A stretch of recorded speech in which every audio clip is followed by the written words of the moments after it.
మన జీవితాల్లో కొన్ని అర్థం కాని నిర్ణయాలు ఉంటాయి, కొన్ని అహంకారపు అడుగులు.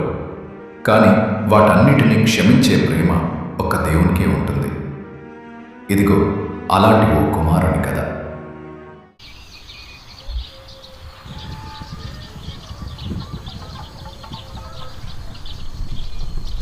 ఒక గ్రామంలో ఒక ధనవంతుడు ఉండేవాడు.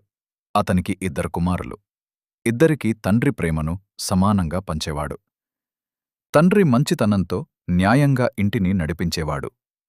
ఒకరోజు చిన్న కుమారుడు తండ్రిని దగ్గరికి వచ్చి ఇలా అన్నాడు, నాన్నా, నేనిక స్వతంత్రంగా బ్రతకాలి.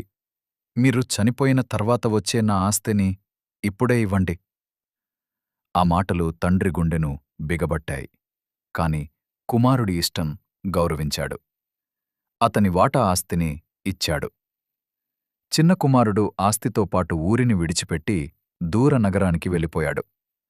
అక్కడ కొత్త స్నేహితులు, రాత్రిపూట పార్టీలు, అసభ్య జీవితం. ధనం ఎలా వచ్చిందో తెలియక, ఎలా పోయిందో కూడా తెలియకుండా పోయింది. అతడు అన్నీ వృధా చేసేసిన తరువాత ఊరిలో కరువు వచ్చింది. తినడానికి తిండి లేదు. పని లేకుంటే పూట గడవడం కష్టం. చివరికి అతడు ఒక వ్యక్తి వద్ద పంది పెంపకం పనికి వెళ్ళాడు.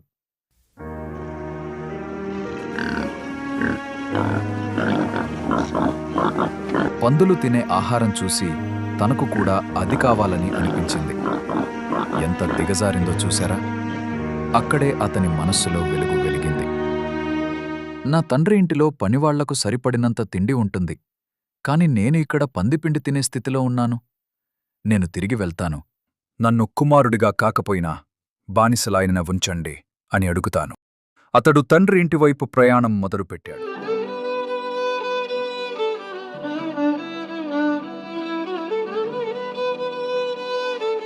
అతడిని దూరంగా చూసిన తండ్రి కొడుకుని గుర్తిరిగాడు.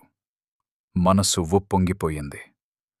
పరుగెత్తుకుంటూ వచ్చి అతన్ని అల్లికలు వేసుకుంటూ కన్నీళ్లు పెట్టాడు. నాన్నా, నేను దేవునికి మీకు పాపం చేశాను. నాకు మీ కుమారుడిగా ఉండే అర్హత లేదు అని కుమారుడు ఏడవసాగాడు. కాని తండ్రి వినలేదు.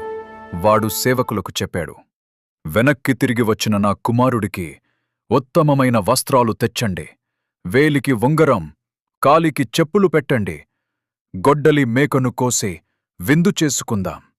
ఎందుకంటే నా కుమారుడు మృతి చెందినట్టు అనిపించి ఇప్పుడు బ్రతికి వచ్చాడు.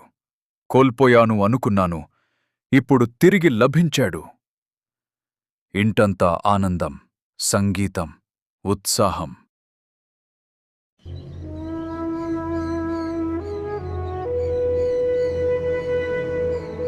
పెద్ద కుమారుడు కోపంగా ఉన్నాడు. నాన్నా, నేను ఈ ఏళ్లుగా మీతో సేవ చేస్తున్నాను. ఒక్కసారైనా మీరు నాకు ఇలా చేశారా? ఇప్పుడు వాడు వచ్చేసి విందు పెడతారా? తండ్రి ప్రేమగా సమాధానమిచ్చాడు.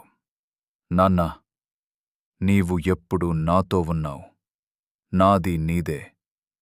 కాని నీ తమ్ముడు మృతునిగా మారి తిరిగి బ్రతికాడు. కోల్పోయినవాడిని తిరిగి పొందాం. ఇది ఆనందించాల్సిన రోజు.